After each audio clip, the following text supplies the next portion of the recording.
Fethu in dit jaar traroeddwn I Moskva, gefais i'r in weld a theatr gerdd a gymediad Moskva Stanislavski a Nimeroj Danchenka a Gwylio sy'n o'r Alarch. Aron mynd I mewn, roedd uneniad fawr brydferch ac arddangosfa helaeth wedi'r cysegri I hanes o theatr a ffipedau.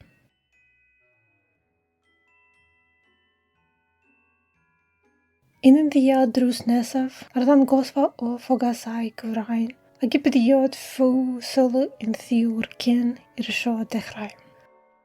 Roedd o'r auditorium hyn yn foethus iawn.